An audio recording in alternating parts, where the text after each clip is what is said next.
저는 결혼 4년 동안 3번의 유산을 겪었습니다. 남편은 매번 시어머니를 제 곁에 보냈습니다. 이번 임신 때 저는 감시 카메라를 설치했고 밤에 충격적인 비밀을 발견했습니다. 제 이름은 이수진, 올해 30살이고 남편 박민준과 결혼한 지 4년이 되었습니다. 이 4년 동안 제게 가장 중요한 일은 아이를 갖는 것이었습니다. 하지만 하늘은 제게 끔찍한 장난을 치는 것 같았습니다. 3번이나 임신했지만 3번 모두 아이를 잃었습니다. 첫 임신은 결혼 첫 해였습니다. 저는 기쁜 마음으로 민준에게 알렸지만 그는 그저 웃으며 알았어.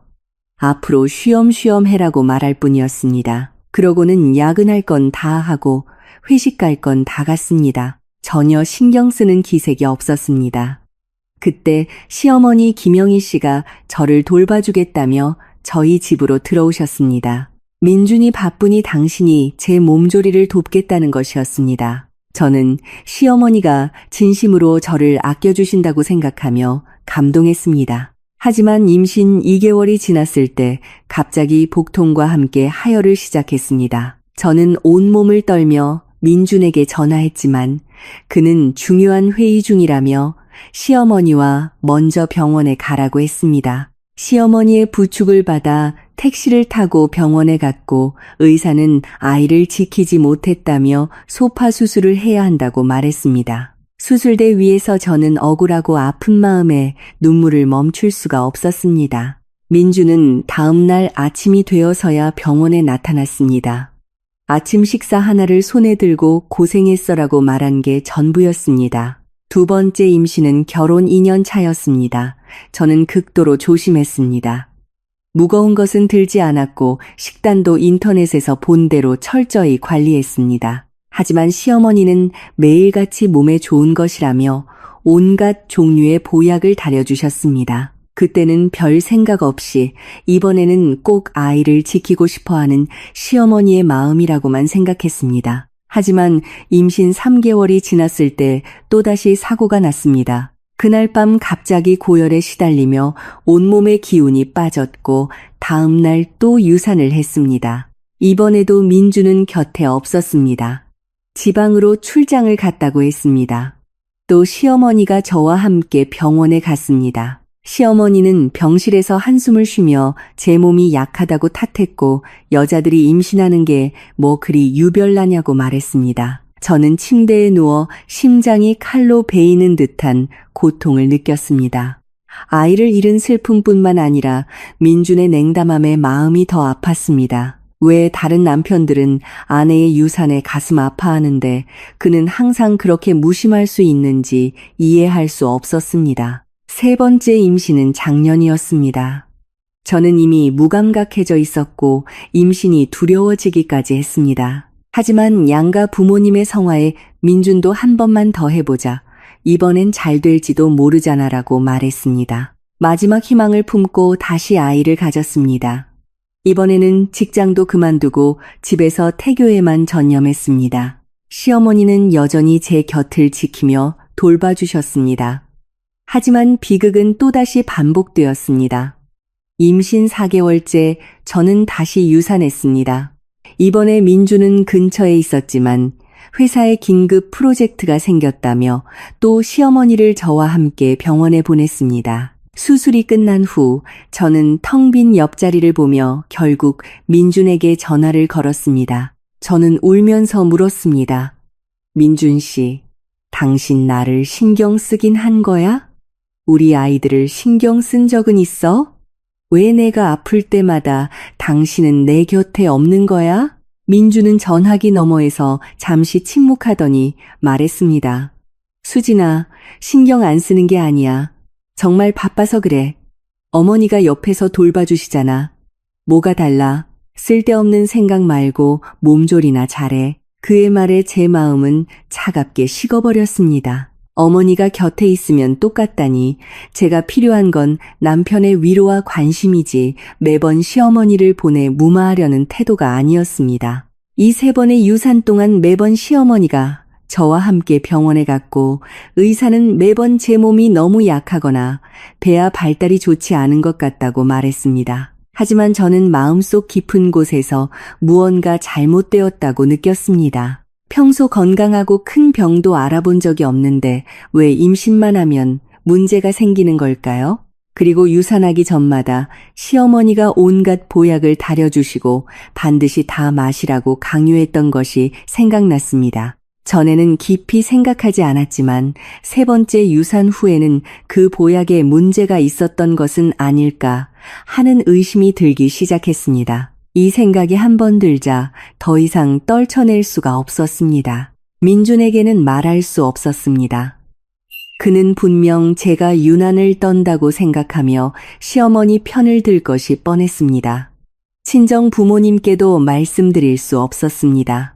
연세가 많으신 두 분을 걱정시키고 싶지 않았습니다. 그렇게 저는 의심과 고통 속에서 반년을 보냈습니다. 이제 평생 아이를 가질 수 없을지도 모른다고 생각했을 때 저는 또다시 임신했다는 사실을 알게 되었습니다. 임신 테스트기의 선명한 두 줄을 보았을 때 제 마음에는 기쁨이 아닌 깊은 두려움이 가득했습니다. 이번에도 이전처럼 아이를 잃게 될까봐 무서웠습니다.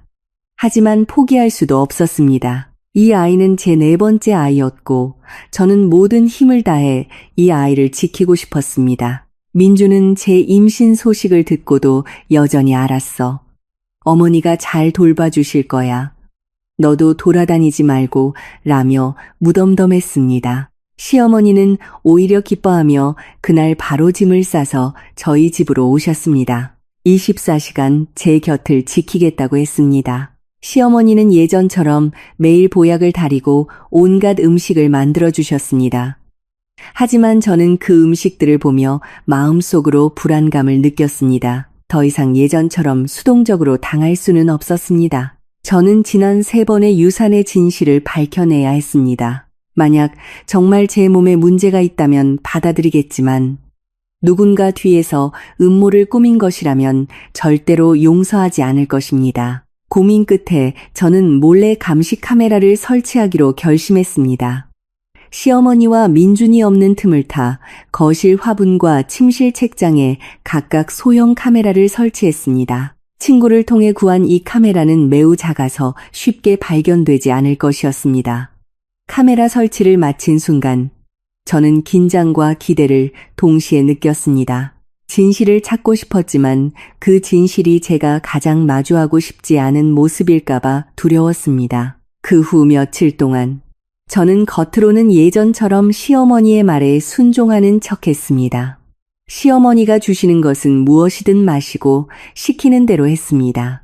하지만 밤이 깊어지면 몰래 카메라 영상을 확인했습니다. 처음 며칠은 별다른 이상이 없었습니다. 시어머니는 평범하게 저를 돌보고 밥을 하고 청소를 했습니다. 하지만 저는 포기하지 않았습니다. 여우는 언젠가 꼬리를 드러낼 것이라고 믿었습니다.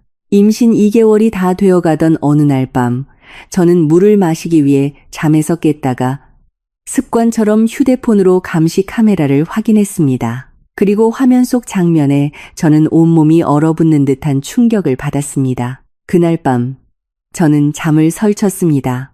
새벽 1시가 넘어 잠에서 깼는데 목이 말라 거실로 물을 마시러 가고 싶었습니다. 휴대폰을 집어들었을 때 저는 무의식적으로 감시 카메라 앱을 켰습니다. 화면에는 거실의 실시간 영상이 보였습니다.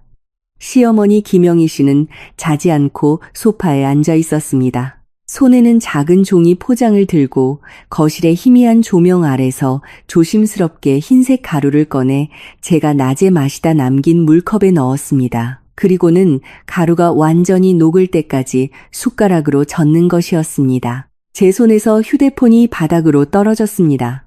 다행히 카펫이 두꺼워 깨지지는 않았습니다. 저는 떨리는 손으로 휴대폰을 주워 방금 전 화면을 몇 번이고 다시 돌려보았습니다. 제가 잘못 본 것이 아니었습니다. 저 흰색 가루는 무엇일까? 왜 제 물에 무언가를 넣는 걸까? 지난 3번의 유산이 순식간에 머릿속을 스쳐 지나갔습니다. 유산하기 전마다 시어머니는 매일같이 보약을 다리고 물을 건네며 반드시 다 마시라고 강요했습니다.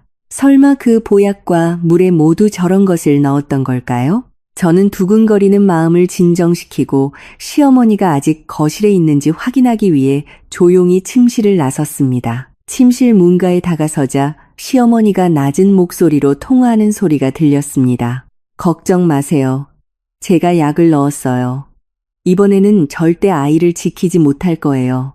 아이가 유산되면 바로 돌아오세요. 제가 민준이한테 잘 말해서 두 사람 이혼시키고 당신들이 당당하게 함께할 수 있도록 할게요. 그 뒤의 말은 더 이상 들리지 않았습니다. 귓가에서 윙윙거리는 소리가 나고 온몸이 차갑게 식었습니다. 시어머니가 계속 저를 해치고 있었던 겁니다. 제가 3번이나 아이를 잃은 것은 모두 시어머니가 꾸민 짓이었습니다. 민준이 다른 여자와 재혼하게 하려고 이런 짓을 벌인 것입니다. 그 당신은 누구일까? 설마 민준에게 다른 여자가 있었던 걸까요? 저는 더 이상 생각할 수 없었습니다. 조용히 침실로 돌아와 문을 닫고 문에 기댄 채 바닥에 주저앉았습니다. 눈물이 멈추지 않았습니다. 결혼 4년 동안 저는 민준과 시어머니를 진심으로 대하며 친가족처럼 여겼습니다. 그런데 그들은 제게 이렇게 대했습니다. 3번의 유산으로 인한 육체적, 정신적 고통이 모두 그들의 계획된 악행이었다는 사실에 치가 떨렸습니다. 저는 눈물을 닦고 마음속으로 다짐했습니다. 반드시 이 아이를 지켜내고 그들에게 죗값을 치르게 하겠다고. 그 후 며칠 동안 저는 겉으로는 아무것도 모르는 척 예전처럼 시어머니에게 순종했습니다. 하지만 시어머니가 건네는 물과 보약은 온갖 핑계를 대며 버렸습니다. 물을 마시라고 하면 속이 안 좋으니 따뜻한 물을 마시겠다며 부엌에 가서 새로 물을 따랐고, 보약을 마시라고 하면 냄새 때문에 역해서 도저히 못 마시겠다며 화장실 변기에 몰래 버렸습니다. 시어머니는 의심하지 않는 듯 수진아, 보약을 잘 마셔야 아이가 튼튼하게 자라지라고 잔소리를 할 뿐이었습니다. 저는 속으로 비웃으며 겉으로는 네, 어머님, 명심할게요라고 대답했습니다. 민주는 여전히 아침 일찍 나가 밤늦게 돌아왔고 집에 있어도 저와는 거의 대화를 하지 않았습니다. 휴대폰을 보거나 서재에 틀어박혀 통화를 할 뿐이었습니다. 전에는 그가 일 때문에 바쁘다고 생각했지만 이제는 그 첫사랑이라는 여자와 연락하고 있었을지도 모른다는 생각이 들었습니다. 어느 날 저녁, 민준이 드물게 일찍 퇴근했습니다. 저는 용기를 내어 그와 대화를 시도했습니다. 민준 씨, 우리 결혼한 지 4년 동안 내가 3번이나 유산했는데 뭔가 이상하다고 생각한 적 없어요? 민주는 휴대폰에서 눈을 떼지 않은 채 건성으로 대답했습니다. 이상할 게 뭐가 있어. 의사도 내 몸이 약해서 그렇다고 했잖아. 쓸데없는 생각 말고 몸조리나 잘해. 그의 냉담한 모습에 가슴이 아팠습니다. 그럼 내가 유산할 때마다 당신은 곁에 없고 늘 어머님이 병원에 데려가셨는데 조금도 미안하지 않아요? 민주는 휴대폰을 내려놓고 미간을 찌푸리며 말했습니다. 내가 바빠서 그랬다고 했잖아. 어머님이 곁에서 돌봐주시는데 뭐가 문제야? 왜 이렇게 점점 예민하게 굴어? 예민하다니. 저는 눈물을 참을 수 없었습니다. 민준 씨, 그 아이들은 우리 아이들이었어요. 3명이나 잃었는데 당신은 아무렇지도 않아요? 민주는 한숨을 쉬며 말했습니다. 네가 힘든 거 알아. 나도 마음이 안 좋아. 하지만 이미 지난 일이잖아. 지금 가장 중요한 건 이 아이를 지키는 거야. 쓸데없는 생각은 그만해. 저는 그를 보며 감시 카메라에 대해 말해야 할지 망설였습니다. 하지만 이내 생각을 접었습니다. 그는 내게 이렇게 냉담한데 어쩌면 시어머니의 소행을 이미 알고 있었을지도 모릅니다. 심지어 함께 공모했을지도 모릅니다. 저는 떠보기로 했습니다. 민준 씨, 어머님이 주시는 보약이 좀 이상한 것 같아요. 혹시 그 안에 뭐가 들어있는 건 아닐까요? 민준의 표정이 순식간에 굳어졌습니다. 그의 눈빛이 흔들렸습니다. 무슨 소리야? 어머니가 널 해칠 리가 없잖아. 우리 박씨 집안에 든든한 아들 하나 낳아주길 얼마나 바라시는데. 수진아, 내가 경고하는데 쓸데없는 상상하지도 말고 어머니한테 함부로 말하지도 마. 그러다 이 집안 풍비박산나. 그의 반응은 제 추측이 맞았다는 것을 증명했습니다. 그는 알고 있었습니다. 알면서도 시어머니를 위해 숨겨주고 있었던 겁니다. 저는 그를 보며 마음이 완전히 떠났습니다. 제가 4년 동안 사랑하고 헌신했던 이 남자는 제가 아이를 잃어가는 것을 뻔히 지켜보고 있었고 어쩌면 그 과정에 동참했을지도 모릅니다. 저는 눈물을 삼키며 말했습니다. 걱정 마세요. 어머님께 함부로 말하지 않을게요. 다만 이번 아이는 꼭 지킬 거예요. 누구도 내 아이를 해치게 두지 않을 거예요. 민주는 제가 그저 하는 말이라고 생각했는지 고개를 끄덕이고는 다시 휴대폰을 들었습니다. 더 이상 제게 관심을 보이지 않았습니다. 저는 침실로 돌아와 감시 카메라 영상을 저장하고 시어머니가 약을 타는 결정적인 장면들을 캡처했습니다. 이 모든 것이 나중에 그들과 싸울 때 필요한 증거가 될 것이었습니다. 그 후로 저는 더욱 조심했습니다. 시어머니가 주는 것은 최대한 피했고 피할 수 없을 때는 한 모금 마시는 척하다가 몰래 뱉어버렸습니다. 또한 몰래 임산부용 비타민과 유산 방지제를 사서 의사의 지시에 따라 복용하며 아이가 건강하게 자랄 수 있도록 노력했습니다. 하지만 이번 임신이 오래 지속되자 시어머니는 더욱 악랄해졌습니다. 어느 날 거실 과일 바구니에 있는 사과에서 작은 주사바늘 자국을 발견했습니다. 저는 소름이 끼쳐 사과를 바로 버렸습니다. 시어머니가 사과에 무언가를 주사했다는 것을 직감했습니다. 이 여자는 저를 유산시키기 위해 수단과 방법을 가리지 않고 있었습니다. 저는 점점 더 두려워졌습니다. 시어머니가 더 끔찍한 짓을 저지를까봐 무서웠습니다. 더 이상 이렇게 수동적으로 당하고만 있을 수는 없었습니다. 더 많은 증거를 모아 이 끔찍한 집을 떠나야 했습니다. 저는 시어머니가 제게 준 물에 든 가루 샘플을 몰래 채취해 검사를 맡기기로 했습니다. 검사 결과 그 안에 문제가 있다는 것이 밝혀지면 그 증거를 가지고 시어머니를 고소할 수 있을 겁니다. 저는 작은 밀봉 비닐봉지를 구해 침실 서랍에 숨겼습니다. 어느 날 시어머니가 또 물 한 잔을 건넸을 때 저는 한 모금 마시는 척하다가 시어머니가 부엌에 간 사이 남은 물을 밀봉 비닐봉지에 담아 숨겼습니다. 또한 지난 3번의 유산 때 시어머니가 다려준 보약에서 항상 희미한 쓴맛이 났던 것을 기억해냈습니다. 당시에는 약재의 맛이라고 생각했지만 지금 생각해보니 그 흰색 가루를 넣었기 때문일 겁니다. 저는 이 모든 세부 사항을 나중을 위해 꼼꼼히 기록했습니다. 이제 저는 적절한 기회를 기다려 샘플을 검사기관에 보내고 모든 증거를 가지고 민준과 시어머니의 가면을 벗겨낼 것입니다. 저는 그들이 저지른 짓에 대해 끔찍한 대가를 치르게 할 것입니다. 물 샘플을 숨긴 그날 밤, 저는 긴장과 불안감에 잠을 이룰 수 없었습니다. 한편으로는 시어머니가 제 행동을 눈치챌까봐 두려웠고 다른 한편으로는 검사 결과가 빨리 나와 확실한 답을 주기를 바랐습니다. 다음 날 아침, 저는 시어머니가 시장에 간 틈을 타 밀봉된 비닐봉지를 주머니에 넣고 옷을 갈아입은 뒤 밖으로 나갔습니다. 미리 알아본 공인된 검사기관은 집에서 그리 멀지 않아 택시로 20분 정도 걸렸습니다. 검사기관에 도착해 직원에게 상황을 설명하고 서류를 작성한 뒤 샘플을 제출했습니다. 결과는 3일 후에 나온다고 했습니다. 저는 직원에게 부디 꼼꼼하게 검사해달라고 신신당부했습니다. 직원은 웃으며 걱정 말라고 했습니다. 검사기관에서 나오니 마음이 조금 놓였습니다. 결과만 나오면 모든 진실이 밝혀질 것입니다. 집에 돌아오니 시어머니는 이미 돌아와 부엌에서 저녁을 준비하고 있었습니다. 저를 보더니 수진아, 어디 갔다 오니? 집에서 쉬지 않고 라고 무심코 물었습니다. 저는 심장이 철렁했지만 태연한 척 집에만 있으니 답답해서 잠시 산책하고 왔어요. 라고 대답했습니다. 시어머니는 고개를 끄덕이고는 더 이상 묻지 않았습니다. 다행히 의심하지 않는 것 같았습니다. 그 후 3일은 하루가 1년처럼 길게 느껴졌습니다.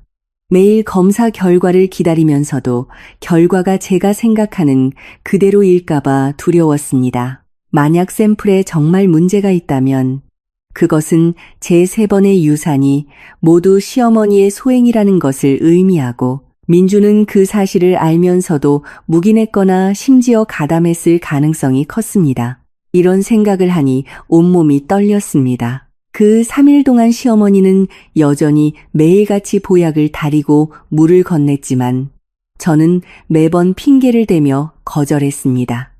시어머니는 점점 참을성을 잃어갔습니다. 수진아, 대체 왜 그러니? 다 너 좋으라고 하는 건데 왜 마시지를 않아? 이걸 마셔야 아이가 건강하게 크지. 라며 윽박지를 때도 있었습니다. 저는 입덧하는 척하며 어머님, 냄새만 맡아도 속이 울렁거려서 도저히 못 마시겠어요. 입맛이 좀 돌아오면 마실게요. 라고 둘러댈 수밖에 없었습니다. 시어머니의 표정은 좋지 않았지만 더는 강요하지 않았습니다. 이번 임신이 너무 안정적으로 유지되자 초조해진 것이 분명했습니다. 민주는 여전히 아침 일찍 나가 밤늦게 돌아왔고 저와 아이에 대해서는 무관심했습니다. 어느 날 저녁, 그가 비교적 일찍 퇴근했을 때 저는 다시 한번 그를 떠보기로 했습니다. 민준 씨, 요즘 몸이 좀 안 좋은 것 같은데 병원에 가서 검사 한번 받아볼까요? 민주는 미간을 찌푸리며 말했습니다. 무슨 검사? 멀쩡하잖아. 어머님이 매일 집에서 돌봐주시는데 무슨 일이 있겠어? 자꾸 병원 가서 돈 낭비하지 마. 돈 낭비라니. 저는 속으로 비웃었습니다.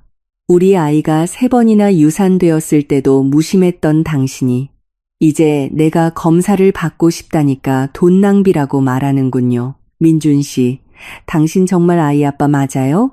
민준의 표정이 굳어졌습니다. 수진아, 작작 좀 해. 예전에는 내 몸이 약해서 그런 거라고 했잖아. 왜 자꾸 나한테 그래?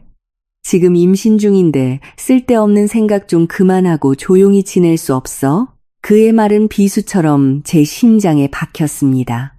그의 냉담한 얼굴을 보며 저는 완전히 깨달았습니다. 이 남자는 단 한 번도 저를 진심으로 사랑한 적도 우리 아이를 소중히 여긴 적도 없었습니다. 셋째 날 오후 검사기관에서 결과가 나왔으니 찾아가라는 전화가 왔습니다. 저는 심장이 철렁 내려앉는 것을 느끼며 시어머니에게 물건 좀 사러 나간다고 둘러댄 뒤 택시를 타고 검사기관으로 향했습니다. 검사 보고서를 받아든 순간 제 손은 너무 떨려 열어볼 엄두가 나지 않았습니다. 심호흡을 한 뒤 천천히 보고서를 펼쳤습니다. 그 위에 적힌 결과에 저는 눈앞이 캄캄해졌습니다. 샘플에서 고농도의 사양성분 검출, 장기간 복용 시 임산부 유산을 유발할 수 있음, 사양, 사극에서나 보던 임산부에게는 금기시되는 약제, 장기간 접촉하면 유산을 유발한다는 그 사양이었습니다. 시어머니가 이렇게까지 악독할 줄은 몰랐습니다. 3번의 유산의 진실이 드디어 밝혀졌습니다. 그 보약과 물에 모두 사양이 들어있었던 것입니다. 시어머니는 이런 비열한 방법으로 제 아이들을 계속해서 앗아갔던 것입니다. 저는 검사 보고서를 들고 눈물을 참을 수 없었습니다. 4년의 결혼 생활, 3번의 유산의 고통이 모두 사기극이었다니. 제가 가장 믿었던 민준과 시어머니가 손을 잡고 저를 해치고 있었습니다. 저는 눈물을 닦았습니다. 마음속에서는 분노가 치밀어 올랐습니다. 이대로 넘어갈 수는 없었습니다. 그들에게 죗값을 치르게 해야 했습니다. 이혼하고 시어머니가 저지른 짓에 대해 법적 책임을 묻게 할 것입니다. 집에 돌아오자 시어머니가 웃으며 저를 맞았습니다. 수진아, 뭐 사왔니? 왜 이렇게 오래 걸렸어? 그 위선적인 미소를 보자 역겨움이 치밀었습니다. 저는 검사 보고서를 시어머니 앞에 던지며 말했습니다.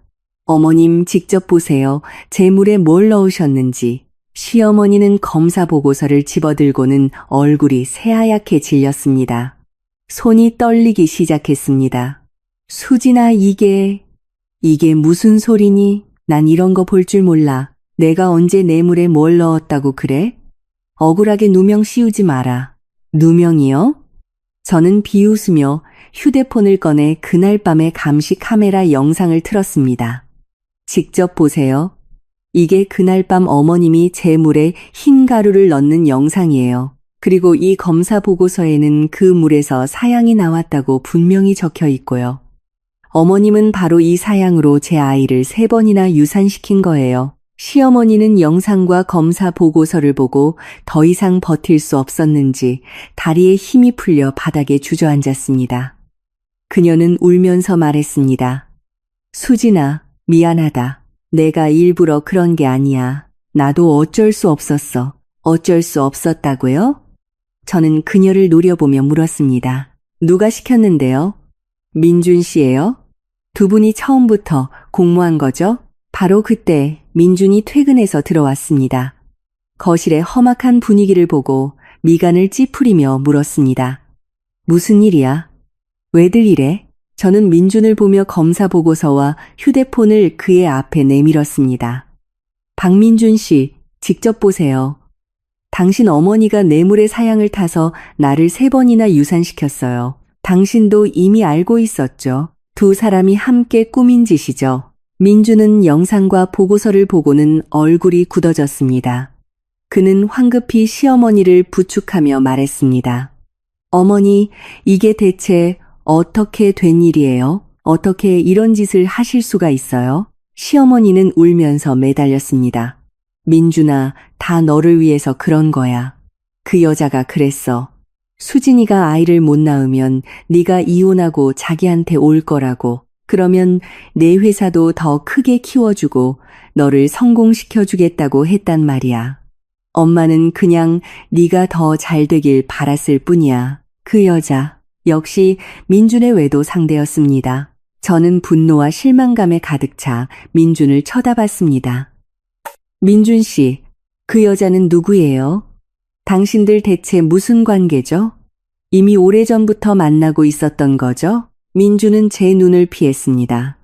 수진아, 어머니 말씀 오해하지 마. 그냥 아는 사이일 뿐이야. 어머니가 잠깐 잘못 생각해서 이런 일을 저지르신 거야. 뱃속의 아이를 봐서라도 이번 한 번만 용서해주면 안 될까? 용서하라고요? 저는 그를 노려보며 말했습니다.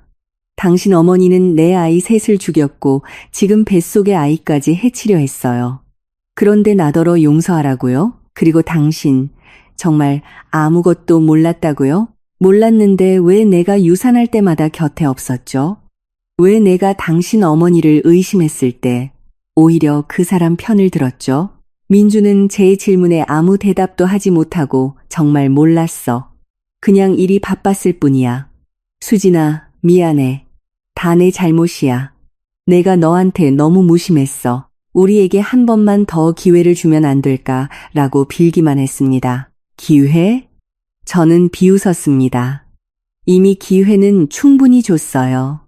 3번의 유산 동안 나는 당신들의 냉담함과 무관심을 몇 번이고 용서했어요. 하지만 당신들은 내 인내심을 시험하며 내 목숨까지 위협했어요. 박민준 씨, 우리 이혼해요. 이혼이라는 말에 민준과 시어머니는 얼어붙었습니다. 시어머니가 황급히 말했습니다. 수진아, 이혼만은 안 된다. 내가 잘못했다. 다시는 안 그럴게. 너랑 아이한테 정말 잘할게. 제발 우리를 용서해다오. 민준도 말했습니다. 수진아, 충동적으로 결정하지 마. 이혼은 아이에게도 우리 모두에게도 좋지 않아. 다시 한번 생각해주면 안 될까? 이미 생각은 끝났어요. 저는 그들을 확고한 눈빛으로 쳐다보며 말했습니다.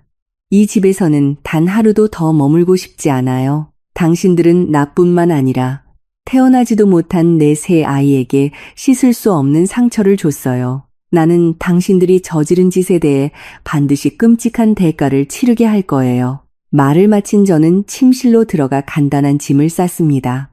이 끔찍한 집을 떠나 안전한 곳에서 아이를 낳을 준비를 할 것입니다. 동시에 이혼 소송을 준비하고 더 많은 증거를 모아 민준과 시어머니가 응당한 처벌을 받도록 할 것입니다.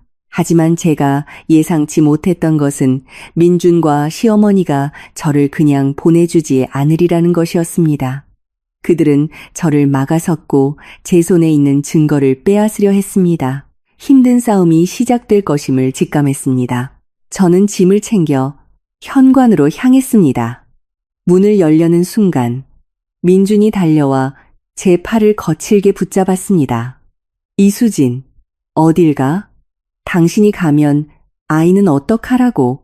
저는 그의 손을 뿌리치며 차갑게 말했습니다. 이 아이는 내 아이예요. 당신과는 상관없어.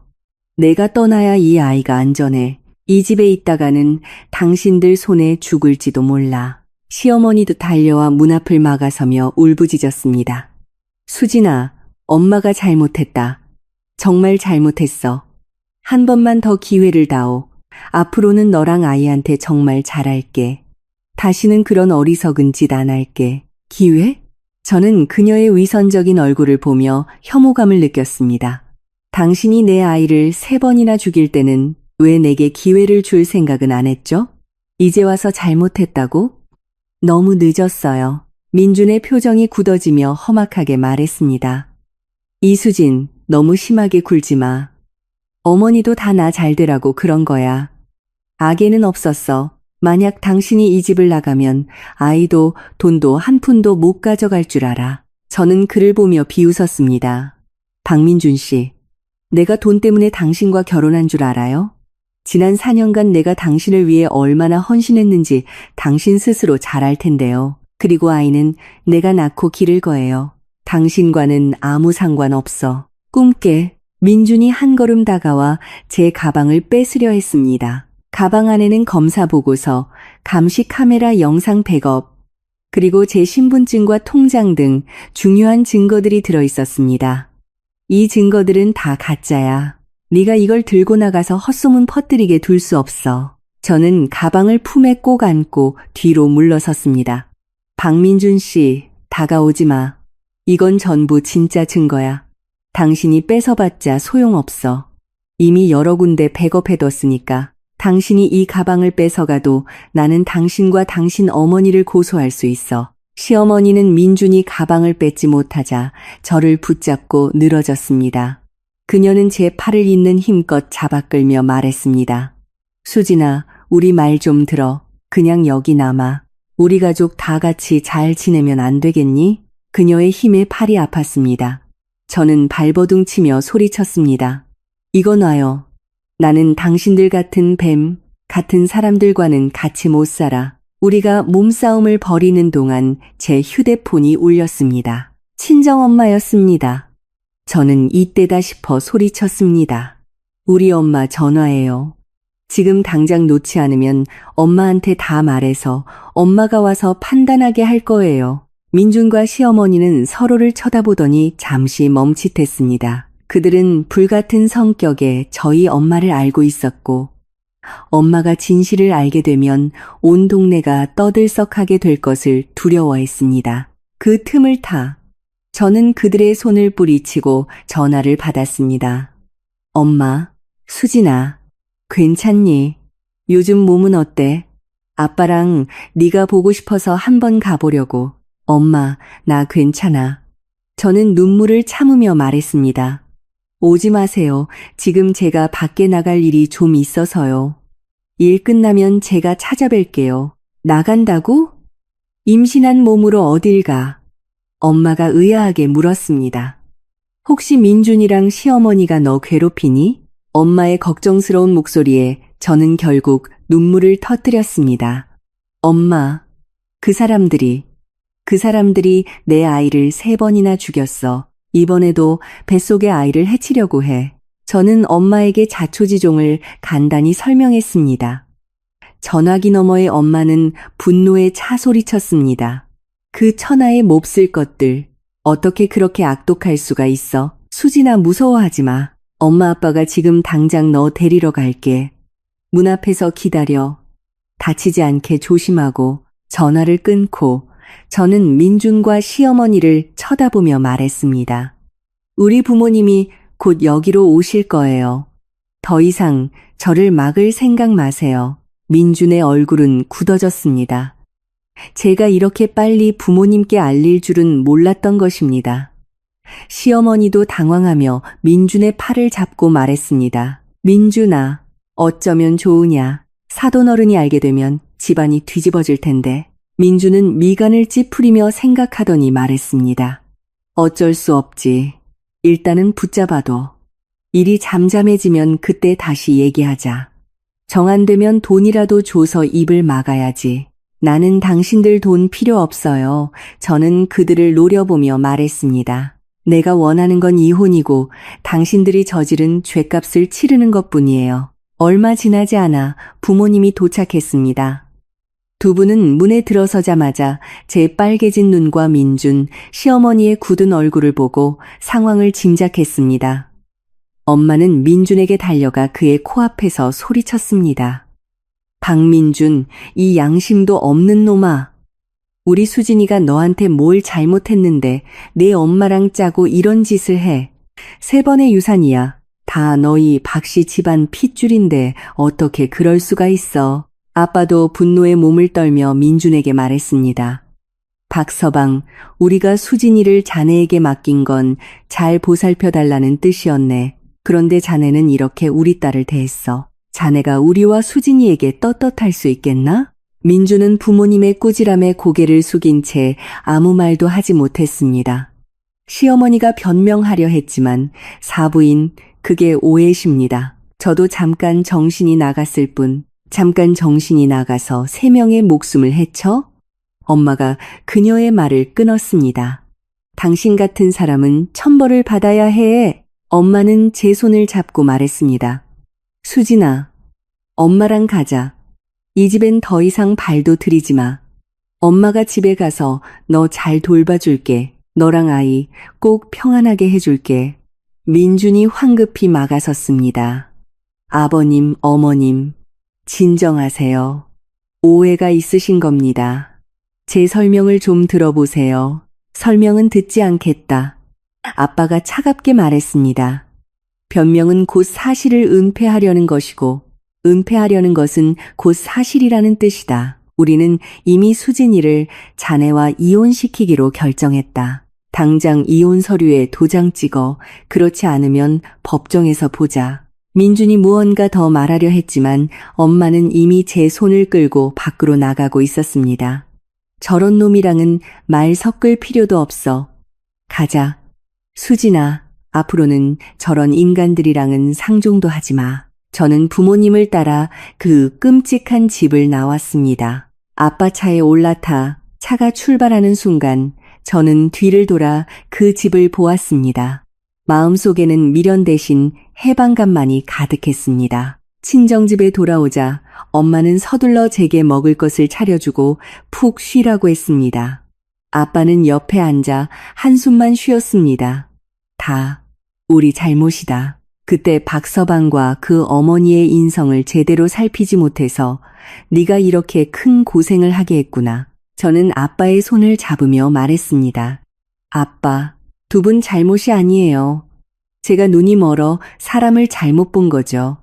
이제 와서 후회해도 늦었고요. 엄마가 제 곁에 앉아 배를 어루만지며 말했습니다. 앞으로는 엄마 집에서 편안하게 지내.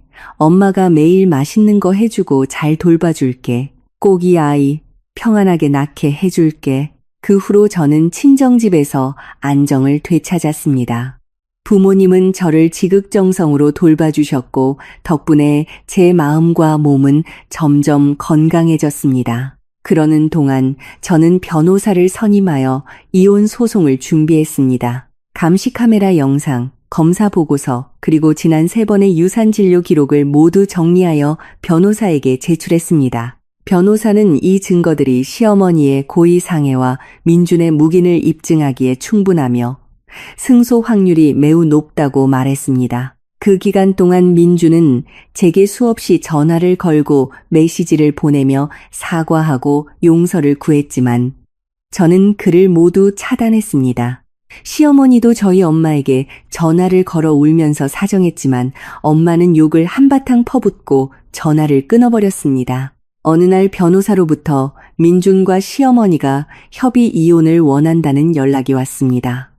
저는 잠시 생각한 뒤 3가지 조건을 걸었습니다. 첫째, 이혼 후 아이의 양육권은 저에게 있으며 민주는 면접 교섭권을 가질 수 없다. 둘째, 민주는 제게 정신적, 신체적 피해 보상금으로 총 1억 원을 지급해야 한다. 셋째, 시어머니는 자신의 행위에 대해 법적 책임을 지고 제게 공식적으로 사과해야 한다. 변호사가 제 조건을 그들에게 전달하자 그들은 처음에는 너무 가혹하다며 반발했습니다. 하지만 변호사는 만약 동의하지 않으면 법적 절차를 밟을 것이며 그렇게 되면 시어머니는 사과와 배상을 넘어 징역형을 살게 될 수도 있고 민준 역시 외도와 사실, 묵인으로 인해 위자료는 물론 사회적으로도 매장될 것이라고 경고했습니다. 그들은 결국 제 조건을 받아들였습니다. 협의 이혼 당일, 저는 부모님, 변호사와 함께 법률사무소로 향했습니다. 민준과 시어머니도 와 있었습니다. 시어머니는 무척 수척해 보였습니다. 시어머니는 제 앞에 와서 깊이 고개를 숙이며 말했습니다. 수진아, 미안하다. 내가 잘못했다. 내 아이들을 해치고 그런 천인공노할 짓을 저지른 것을 후회한다. 다시는 안 그럴게. 제발 나를 용서해다오. 저는 아무 감정 없이 그녀를 쳐다보며 말했습니다. 사과는 받겠지만 용서는 못해요. 당신이 나와 내 아이들에게 준 상처는 평생 잊지 못할 거예요. 민준도 다가와 말했습니다. 수진아, 미안해. 다 내 잘못이야. 너를 외롭게 하고 어머니의 잘못을 묵인했어. 당신이 요구한 배상금은 최대한 빨리 지급할게. 아이는 한 번만이라도 볼 수 있을까? 안 돼요. 저는 차갑게 말했습니다. 당신이 당신 어머니의 편에 서서 진실을 외면한 순간부터 당신은 이 아이의 아빠가 될 자격을 잃었어요. 앞으로 우리 삶에 다시는 나타나지 마세요. 민준의 눈에는 죄책감과 실망감이 가득했지만 그는 더 이상 강요하지 않았습니다. 우리는 변호사의 입회하에 이혼 합의서에 서명했습니다. 민준은 그 자리에서 제게 1억 원을 이체했고 시어머니도 사과문을 작성했습니다. 법률사무소를 나서며 저는 깊은 숨을 내쉬었습니다. 마음속에 큰 돌덩이가 드디어 내려앉은 기분이었습니다. 4년간의 불행한 결혼이 끝났고 저는 드디어 민준과 시어머니의 그늘에서 벗어나 새로운 삶을 시작할 수 있게 되었습니다. 하지만 일이 그렇게 간단하게 끝나지 않을 줄은 몰랐습니다. 시어머니가 그토록 민준과 맺어주려 했던 그 첫사랑이라는 여자가 저를 찾아온 것입니다. 이혼 후 저는 친정집에서 평온하고 안정된 나날을 보냈습니다. 부모님의 정성 어린 보살핌 속에서 뱃속의 아기도 무럭무럭 자랐습니다. 이제 민준과 시어머니의 그림자에서 완전히 벗어났다고 생각하며 아기의 탄생만을 기다리고 있었습니다. 하지만 임신 6개월이 넘었을 무렵 동네를 산책하던 제 앞에 세련되고 우아한 분위기의 한 여성이 나타났습니다. 30대 초반으로 보이는 아름다운 여성이었지만 그녀의 눈빛에는 복잡한 감정이 서려 있었습니다. 안녕하세요. 혹시 이수진 씨 되시나요? 저는 잠시 멈칫하며 고개를 끄덕였습니다. 네, 맞는데요. 누구시죠? 저는 최유라라고 합니다. 민준 씨 친구예요. 최유라. 어디서 들어본 듯한 이름이었습니다. 시어머니가 통화 중에 언급했던 그 여자. 저는 직감적으로 그녀가 민준의 첫사랑이자 시어머니가 그토록 며느리로 삼고 싶어 했던 여자라는 것을 깨달았습니다. 저는 순간적으로 경계심을 느끼며 차갑게 말했습니다. 저는 박민준 씨와 이혼했습니다. 더 이상 할 얘기 없어요. 제가 돌아서려 하자 유라 씨가 저를 막아섰습니다. 수진 씨, 잠시만요. 저는 민준 씨나 어머님을 변호하러 온 게 아니에요. 수진 씨에게 사과하고 꼭 알려드릴 이야기가 있어서 왔어요. 저는 걸음을 멈추고 의아한 눈으로 그녀를 쳐다보았습니다. 사과요? 당신이 왜 저에게 사과를 하죠? 무슨 할 말이 있다는 건가요? 유라 씨는 한숨을 쉬며 말했습니다. 조용한 곳에 가서 이야기해요. 여긴 사람이 많아서요. 저는 잠시 망설였지만 결국 고개를 끄덕였습니다. 우리는 근처 카페에 자리를 잡았습니다. 유라 씨는 제게 먼저 사과부터 했습니다. 수진 씨, 먼저 정말 죄송하다는 말씀부터 드리고 싶어요. 김영희 어머님이 저지른 일들이 비록 제가 시킨 것은 아니지만 저와 전혀 무관하다고 할 수는 없어요. 제가 아니었다면 어머님께서 그렇게 끔찍한 일을 저지르지도 않으셨을 테니까요. 저는 혼란스러웠습니다. 대체 어떻게 된 일인가요? 당신과 민준 씨는 대체 무슨 관계죠? 유라 씨는 천천히 입을 열었습니다. 저와 민준 씨는 대학 동기이자 서로의 첫사랑이었어요. 사소한 오해로 헤어졌고 저는 유학을 떠났죠. 그 후 민준 씨는 곧바로 수진 씨와 결혼했고요. 3년 전 제가 귀국해서 우연히 민준 씨를 다시 만났어요.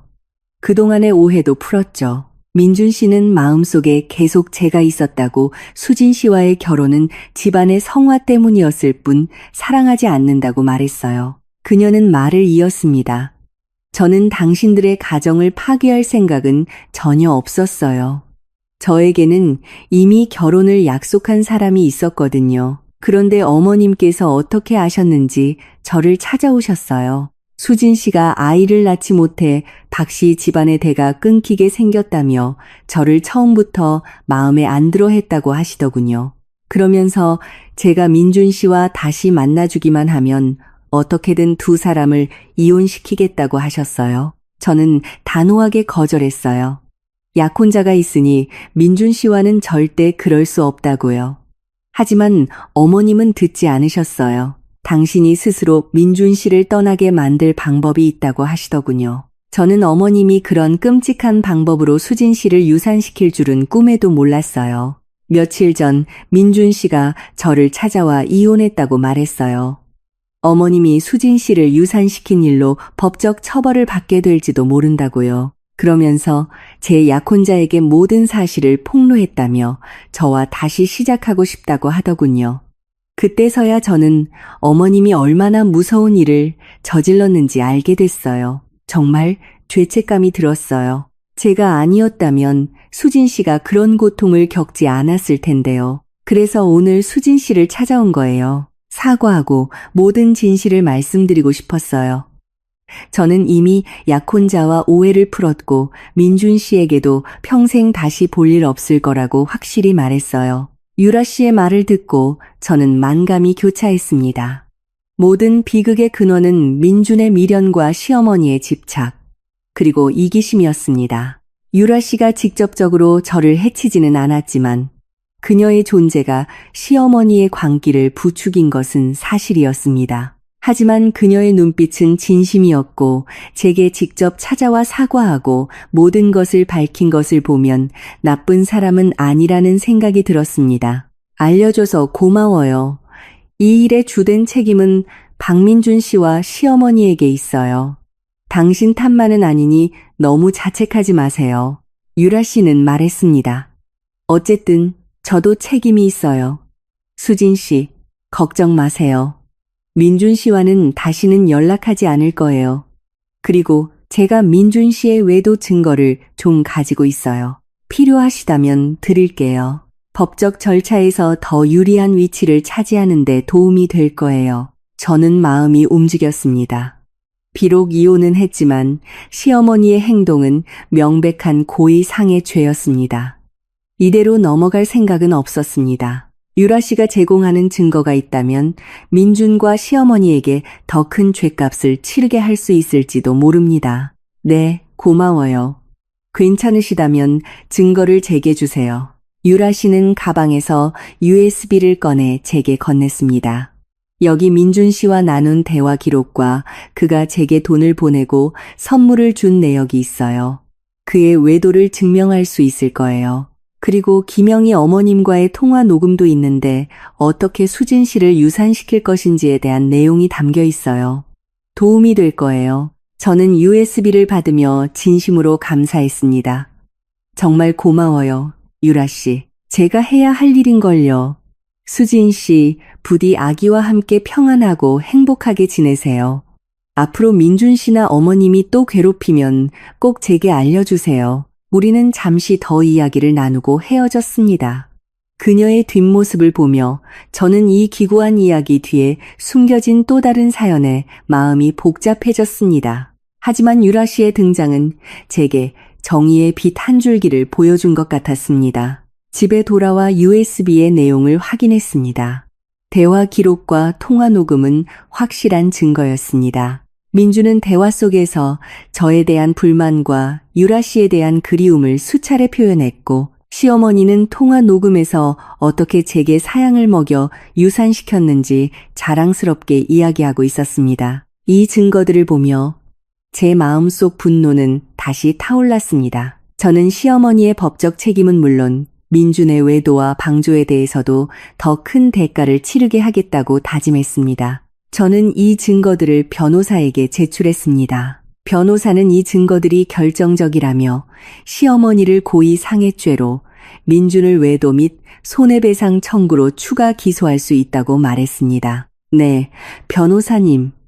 그렇게 진행해 주세요. 하루빨리 그들이 응당한 처벌을 받게 해주세요. 그 후 저는 태교에 전념하며 법원의 소식을 기다렸습니다. 그동안 민주는 몇 번이고 제게 연락해 재결합을 원한다고 했지만 저는 모두 차단했습니다. 시어머니 측에서도 합의금을 더 줄 테니 고소를 취하해달라고 연락이 왔지만 저는 돈이 아닌 정의를 원했기에 무시했습니다. 임신 7개월이 넘었을 때 재판이 열렸습니다. 저는 몸이 무거워 출석하지 못했고 변호사가 모든 것을 대리했습니다. 재판에는 유라 씨도 증인으로 출석해 증거를 제공했습니다. 변호사에 따르면 법정에서 민준과 시어머니는 명백한 증거 앞에 모든 죄를 인정할 수밖에 없었다고 합니다. 결국 시어머니는 고의 상해죄로 징역 3년을 선고받았습니다. 민준은 외도와 가정에 대한 무책임한 행동으로 인해 기존 위자료 외에 추가로 5천만 원의 정신적 손해배상금을 지급하라는 판결을 받았습니다. 그의 평판은 땅에 떨어졌고 회사에서도 신뢰를 잃어 결국 사업도 망하게 되었습니다. 이 소식을 듣고 저는 마침내 마음의 짐을 내려놓을 수 있었습니다. 인과응보. 민준과 시어머니는 마침내 자신들이 저지른 짓에 대한 끔찍한 대가를 치른 것입니다. 부모님도 기뻐하며 그들이 받아야 할 벌을 받은 것이라고 말씀하셨습니다. 엄마는 제 배를 어루만지며 말했습니다. 수진아, 이제 더는 아무도 너와 아기를 해치지 못할 거야. 우리 가족, 이제 행복하게 살자. 저는 고개를 끄덕이며 눈물을 흘렸습니다. 이번 눈물은 행복과 해방의 눈물이었습니다. 저는 마침내 잃어버린 새아이와 제 자신을 위한 정의를 되찾은 것입니다. 하지만 일이 아직 완전히 끝나지 않았다는 것을 저는 그때는 미처 몰랐습니다. 법원 판결 후 민주는 앙심을 품고 제게 복수할 기회를 노리고 있었습니다. 법원 판결 후 모든 것이 끝났다고 생각했습니다. 하지만 민준의 앙심은 제 평온한 삶에 또다시 파문을 일으켰습니다. 그날 저는 정기 검진을 마치고 엄마와 함께 병원을 나서고 있었습니다. 멀지 않은 길가에 민준이 서서 어두운 표정으로 우리를 노려보고 있는 것을 발견했습니다. 저는 심장이 철렁 내려앉아 무의식적으로 엄마 뒤로 숨었습니다. 엄마도 그를 발견하고는 저를 보호하며 소리쳤습니다. 박민준, 아직도 할 말이 남았나? 법원에서 다 끝난 일이잖아. 아직도 미련을 못 버렸어. 민준이 원망스러운 눈빛으로 제게 다가오며 말했습니다. 이수진, 정말 독하구나. 기어이 우리 엄마를 감옥에 보내고 나를 빈털터리로 만들어야 속이 시원했어. 그렇게 내가 미웠어. 저는 두려움을 억누르며 차갑게 대꾸했습니다. 박민준 씨, 그건 당신들이 자초한 일이야. 당신과 당신 어머니가 먼저 내 아이들을 해쳤잖아. 지금의 결과는 당신들 스스로 만든 거야. 누구도 원망하지 마. 자초한 일이라고 민준이 비웃었습니다. 최유라만 아니었어도 우리 엄마가 그렇게 서두르지만 않았어도 이렇게 되지는 않았어. 이수진, 네가 이겼다고 생각하지 마. 난 이대로 끝나지 않을 거야. 엄마가 분노에 떨며 소리쳤습니다. 박민준, 양심 좀 있어라. 너희가 수진이한테 잘못해놓고 이제 와서 적반하장이냐. 경고하는데 당장 꺼져. 그렇지 않으면 경찰에 신고할 거야. 민주는 아랑곳하지 않고 제 배를 보며 섬뜩한 눈빛으로 말했습니다. 네가 아이를 가졌다고 해서 모든 게 끝난 줄 알아? 두고 봐. 그 아이도 편하게 살지는 못할 테니까. 그 말에 저는 완전히 격분했습니다. 박민준, 이 쓰레기 같은 인간. 아이는 죄가 없어. 만약 내 아이 머리카락 하나라도 건드리면 내가 당신을 가만두지 않을 거야. 가만두지 않겠다고? 네가 나를 이길 수 있을 것 같아? 민준이 제게 손을 뻗치려는 순간 엄마가 그를 밀치며 막아섰습니다. 내 딸한테서 떨어져. 민준은 비틀거리며 더욱 분노했습니다. 두고 보자. 내가 당신들을 편하게 살게 두지 않을 테니까. 그는 저를 맹렬하게 쏘아보고는 좌셴리칼라. 저는 그의 뒷모습을 보며 불안감에 휩싸였습니다. 그는 이제 이성을 잃었고 무슨 짓이든 저지를 수 있는 사람이 되어버렸습니다. 집에 돌아온 엄마는 즉시 아빠에게 전화해 상황을 설명했습니다. 아빠는 격분하며 우리가 스스로를 보호해야 한다고 말했습니다. 그날 이후 아빠는 매일 저를 병원에 데려다 주셨고 엄마는 제 곁을 떠나지 않았습니다. 집의 모든 잠금 장치를 바꾸고 감시 카메라도 설치했습니다. 하지만 민주는 계속해서 우리 집 주변을 맴돌며 위협적인 문자를 보냈습니다. 결국 아빠는 경찰에 신고했고 경찰의 경고를 받은 후에야 민준의 스토킹은 멈췄습니다. 하지만 저는 매일 밤 악몽에 시달렸습니다. 엄마는 그런 저를 보며 이사를 가자고 제안했습니다. 저는 동의했고 우리는 아무에게도 알리지 않고 멀리 떨어진 보안이 철저한 아파트로 이사했습니다. 새로운 집으로 이사한 후 저는 마음의 안정을 되찾았습니다.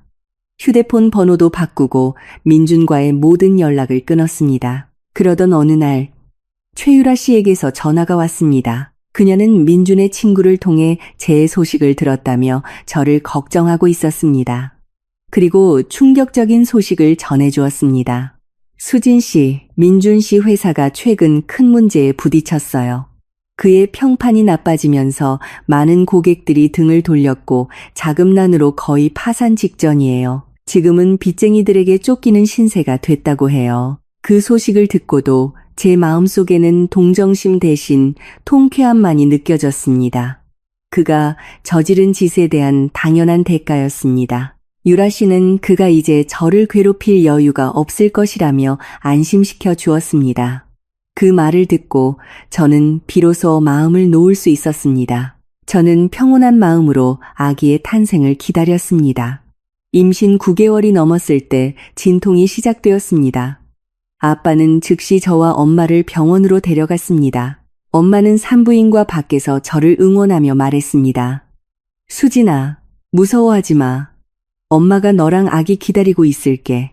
꼭 건강하게 돌아와야 해. 저는 고통 속에서도 아이를 건강하게 낳겠다는 일념 하나로 버텼습니다.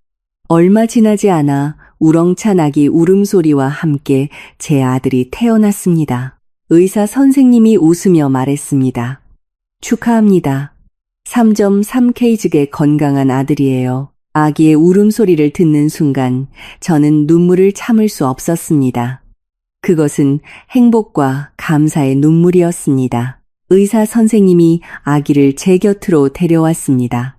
저는 아기의 작은 얼굴을 어루만지며 전에 느껴보지 못했던 행복감에 젖었습니다. 엄마와 아빠도 들어와 아기를 보고는 기쁨의 눈물을 흘렸습니다. 아기의 탄생은 우리 집에 끝없는 기쁨을 가져다 주었습니다.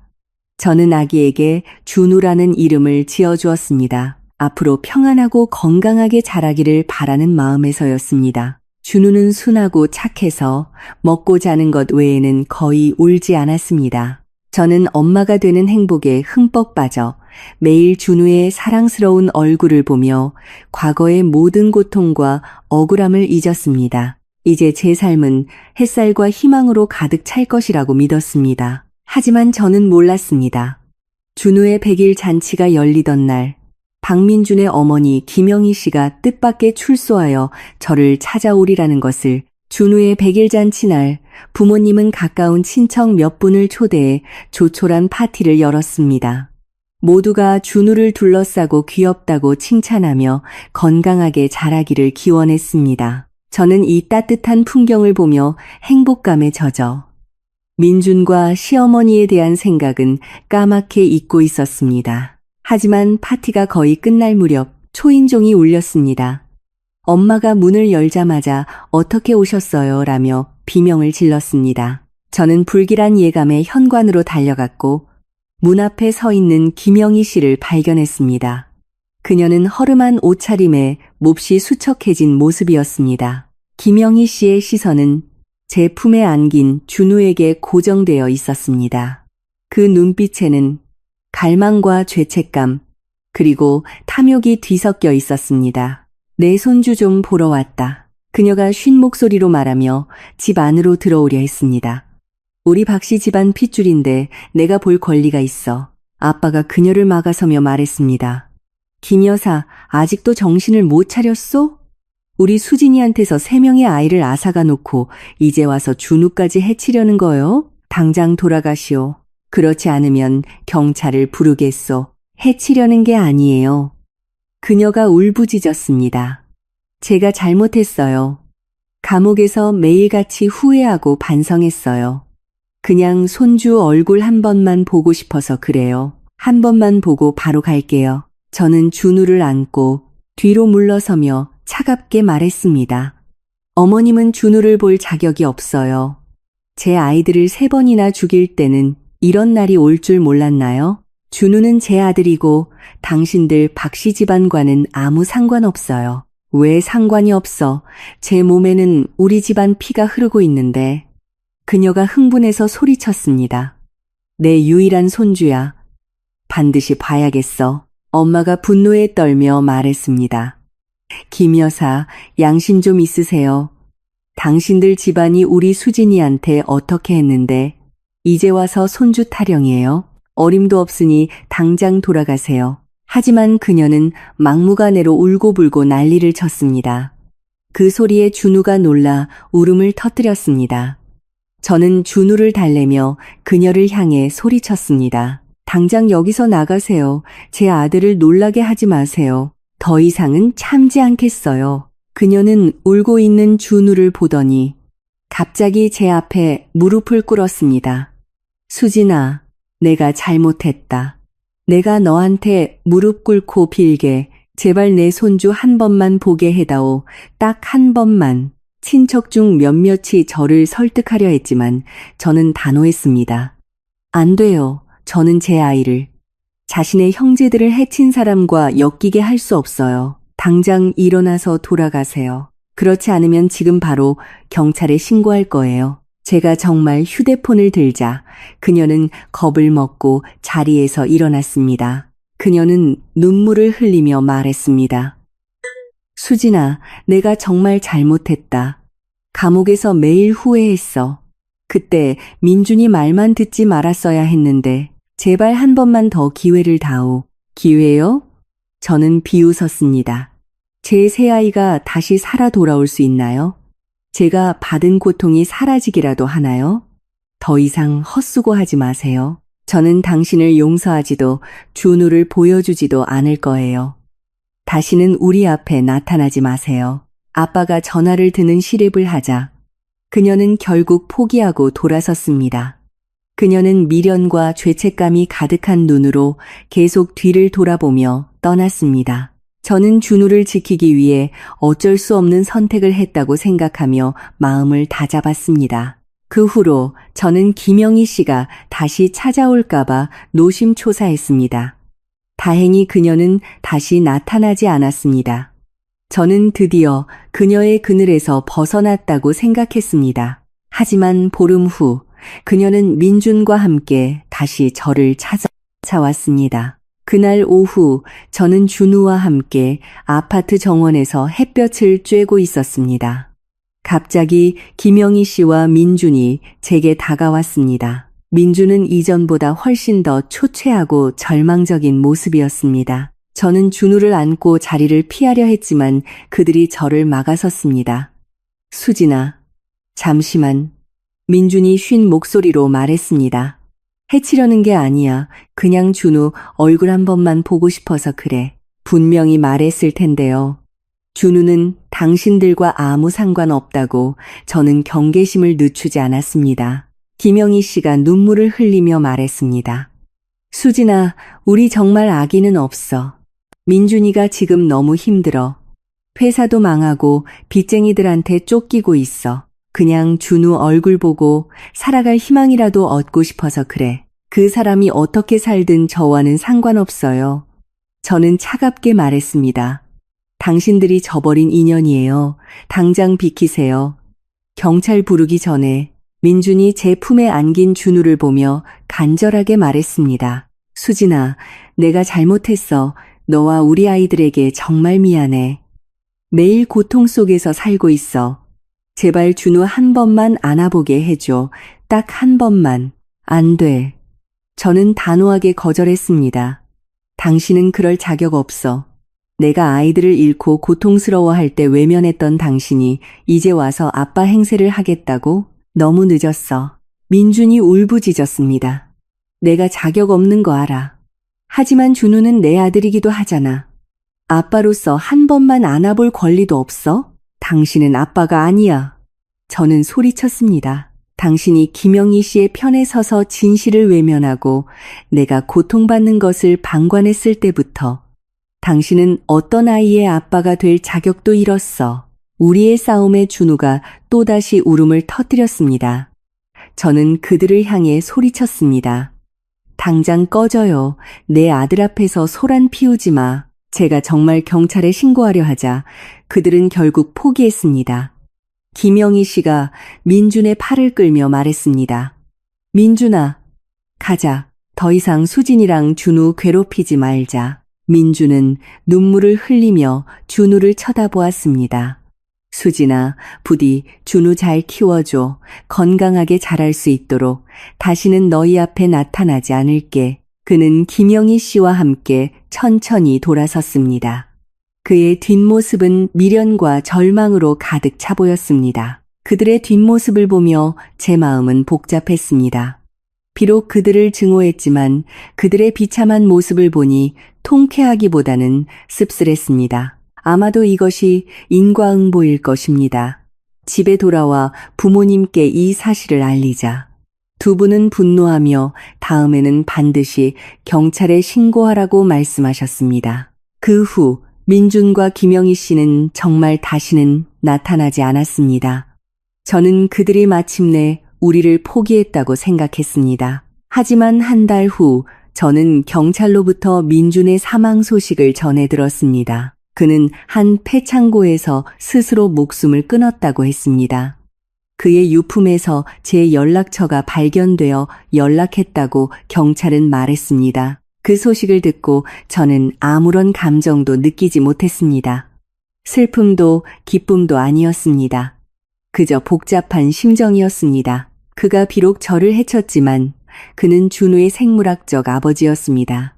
경찰은 민준이 남긴 유서에 저와 준우에 대한 이야기가 있었다고 전했습니다. 그는 자신의 잘못을 후회하고 저와 새아이에게 씻을 수 없는 상처를 준 것을 사죄했습니다. 또한 제가 준우를 건강하고 책임감 있는 사람으로 키워주기를 바란다고 적었습니다. 전화를 끊고 저는 품에 안긴 준우를 보며 다짐했습니다. 준우야, 내 아빠는 이제 없단다. 그가 비록 많은 잘못을 저질렀지만 이미 죗값을 치렀어. 엄마는 네가 앞으로 건강하고 행복하게 그리고 선하고 책임감 있는 사람으로 자라길 바랄 뿐이야. 김영희 씨는 아들의 죽음에 큰 충격을 받고 정신이 쇠약해져 고향으로 돌아갔다고 들었습니다. 그녀는 외롭게 살며 매일 후회와 자책 속에서 보냈다고 합니다. 저는 더 이상 그녀의 소식을 궁금해하지 않았습니다. 모든 것은 그녀가 자초한 일이었습니다. 이제 저는 오직 준우를 잘 키우는 데에만 집중했습니다. 부모님과 함께하는 평온한 일상 속에서 준우는 하루가 다르게 사랑스럽고 똑똑하게 자라났습니다. 저 역시 새로운 직장을 구하고 제 능력으로 준우에게 더 나은 삶을 만들어주기 위해 노력했습니다. 과거의 아픔이 떠오를 때도 있었지만 이제 더는 원망하거나 슬퍼하지 않았습니다. 그 고통스러운 경험은 저를 더 강하게 만들었고 현재의 행복을 더 소중히 여기게 했습니다. 미래가 어떻게 될지는 알 수 없지만 저는 더 이상 두렵지 않았습니다. 제게는 준우가 있고 부모님이 있고 따뜻한 가정이 있기 때문입니다. 저는 준우와 함께 앞으로의 모든 어려움을 용감하게 헤쳐나갈 것입니다. 하지만 평온한 나날도 잠시 최유라 씨가 뜻밖의 소식을 가지고 다시 저를 찾아올 줄은 몰랐습니다. 준우가 1살이 넘었을 때 저는 한 유아용품 회사에 취직했습니다.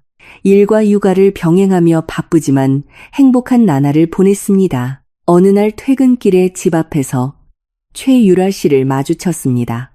그녀는 이전보다 조금 수척해 보였습니다. 수진 씨, 미안해요. 또 찾아와서 정말 다른 방법이 없어서 왔어요. 유라 씨, 무슨 일이에요? 그녀는 민준이 남긴 일기장을 제게 건넸습니다. 경찰이 그의 유품을 정리하다 발견했다며 그 안에 저와 유라 씨의 이야기가 언급되어 있어 연락했다고 했습니다. 저는 떨리는 마음으로 일기장을 펼쳤습니다. 그 안에는 민준의 후회와 죄책감이 가득했습니다. 그는 처음에는 저와 잘 지내고 싶었지만 어머니 김영희 씨의 이간질과 압박에 시달렸다고 적었습니다. 김영희 씨가 제게 몰래 사양을 먹인 사실을 뒤늦게 알게 되었지만 죽겠다는 어머니의 협박에 못 이겨 침묵할 수밖에 없었다고 고백했습니다. 그는 유라 씨를 다시 만나 희망을 가졌지만 그녀가 자신을 거부하고 모든 증거를 제게 넘겨주자 절망에 빠졌고 결국 극단적인 선택을 했다고 적혀 있었습니다. 일기장 마지막에는 이렇게 쓰여 있었습니다. 수진아, 미안하다. 내가 내게 진 빚이 너무 많다. 잃어버린 우리 새아이와 너에게 평생을 갚아도 모자랄 거야. 부디 준우를 잘 키워줘. 나처럼 나약하고 이기적인 사람이 되지 않도록 다음 생이 있다면 반드시 내게 보답할게. 일기장을 읽고 저는 복잡한 심경에 빠졌습니다. 민준이 비록 용서받을 수 없는 죄를 지었지만 그의 나약함과 어긋난 효심이 비극을 초래했다는 생각에 마음이 무거워졌습니다. 유라 씨는 김영희 씨가 위독하다는 소식도 전했습니다. 그녀는 병상에서 저를 마지막으로 한 번 보고 싶어 한다고, 그리고 준우를 한 번만이라도 보고 싶어 한다고 했습니다. 저는 깊은 고민에 빠졌습니다. 부모님은 결사 반대했지만 저는 결국 그녀를 만나기로 결심했습니다. 용서를 위해서가 아니라 과거와의 완전한 작별을 위해서였습니다. 병원에서 만난 김영희 씨는 뼈만 앙상하게 남은 채 누워 있었습니다. 그녀는 눈물을 흘리며 제게 사죄했습니다. 수진아, 미안하다. 내가 잘못했다. 내 아이들을 해치고 내 인생을 망쳤어. 천벌을 받는 거야. 준우는 보여줄 수 없어요. 저는 단호하게 말했습니다. 그 아이는 이런 불행한 과거를 알게 하고 싶지 않아요. 그녀는 실망한 기색이 역력했지만 이내 고개를 끄덕였습니다. 알겠다. 그 아이가 건강하게만 자라준다면 그걸로 족하다. 수진아, 부디 원한을 풀고 행복하게 살아다오. 이미 다 내려놓았어요. 저는 말했습니다. 오늘 여기 온 건 과거는 과거일 뿐이라고 말씀드리고 싶어서예요. 저는 지금 준우와 함께 아주 잘 지내고 있어요. 그러니 어머님도 더 이상 자책하지 마시고 편히 가세요. 제 말에 그녀는 오열했습니다. 고맙다, 수진아. 네가 나를 용서해 주다니. 이제 죽어도 여한이 없다. 저는 그녀를 용서한 것이 아니었습니다. 그저 제 마음속의 증오를 내려놓았을 뿐입니다. 병원을 나서며 저는 마침내 마음의 짐을 완전히 벗어던진 기분이었습니다. 그 후 유라 씨와는 다시 연락하지 않았습니다. 시간이 흘러 준우가 2살이 되던 생일날 낯선 사람으로부터 선물이 배달되었습니다. 상자 안에는 평안이락이라고 새겨진 순금 장명로와 카드 한 장이 들어 있었습니다. 카드에는 준우의 두도를 축하하며 지난날에 원하는 모두 잊고 앞으로의 삶이 평안하기를 죄 많은 사람이 라고 적혀 있었습니다. 그때 낯선 번호로 전화가 걸려왔습니다. 자신을 민준의 아버지라고 밝힌 노인이었습니다. 그는 민준과 김영희 씨가 이혼한 후 객지 생활을 하다가 최근에 돌아왔다고 했습니다. 그는 아들과 전처가 제게 저지른 일에 대해 사죄하며 손자에게 작은 선물로 남아 마음을 전하고 싶었다고 말했습니다. 그는 준우를 가끔이라도 보게 해달라고 부탁했지만 저는 정중히 거절했습니다. 얼마 후 그는 김영희 씨가 임종을 앞두고 있다며 마지막으로 준우의 목소리라도 듣게 해줄 수 없겠냐고 다시 연락해왔습니다. 저는 고민 끝에 전화로나마 준우의 목소리를 들려주었습니다. 전화기 너머로 준우의 맑은 목소리가 들리자 김영희 씨는 오열하며 마지막 작별 인사를 남겼고 그날 밤 세상을 떠났습니다. 그렇게 저를 괴롭혔던 모든 과거가 끝났습니다. 저는 이제 오직 준우와 저의 행복만을 위해 살기로 다짐했습니다. 준우가 3살이 되어 유치원에 다니기 시작했을 때 저는 그곳에서 뜻밖의 인연을 만났습니다. 제 대학 선배였던 강지훈 씨였습니다. 그는 학교 다닐 때부터 인품 좋기로 유명했고 지금은 변호사로 일하고 있었습니다. 그 역시 이혼의 아픔을 겪고 홀로 아이를 키우고 있었습니다. 우리는 아이들을 통해 자연스럽게 가까워졌습니다. 그는 제 과거를 모두 알고도 따뜻하게 저와 준우를 감싸주었습니다. 아플 때면 약을 사다 주고 바쁠 때면 대신 준우를 돌봐주었습니다. 그의 진심 어린 마음에 닫혀있던 제 마음도 서서히 열렸습니다. 어느 날 밤 그는 제게 고백했습니다. 수진아, 너의 아픔까지 모두 사랑할게. 준우를 내 아들처럼 아끼고 너희 2사람 다시는 상처받지 않도록 내가 지켜줄게. 내게 기회를 주겠니? 저는 그의 진심 어린 눈을 보며 눈물을 흘렸고 고개를 끄덕였습니다. 1년 후 우리는 양가 가족들만 모시고 조촐한 결혼식을 올렸습니다. 준우는 작은 턱시도를 입고 우리에게 엄마, 아빠, 행복해야 해 라고 말해주었습니다. 지금 준우는 5살이 되었습니다. 지훈 씨는 약속대로 준우에게 최고의 아빠가 되어주었고 제게는 더 없는 남편이 되어주었습니다. 우리는 평범하지만 행복한 가정을 꾸리며 살고 있습니다. 과거의 상처는 저를 더 강하고 현명한 사람으로 만들었습니다. 인과응보, 악행을 저지른 사람들은 죗값을 치렀고 저는 모든 고난을 이겨내고 진정한 행복을 찾았습니다.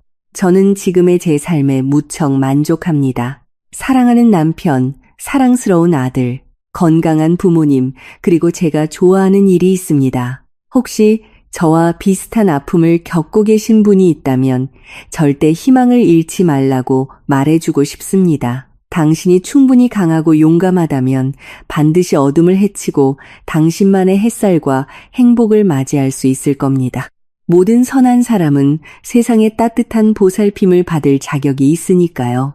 과거의 상처는 언젠가 당신을 더욱 빛나게 해줄 훈장이 될 것입니다. 오늘의 이야기가 마음에 드셨다면 좋아요와 구독을 눌러주세요. 다음에 또 다른 이야기로 찾아뵙겠습니다.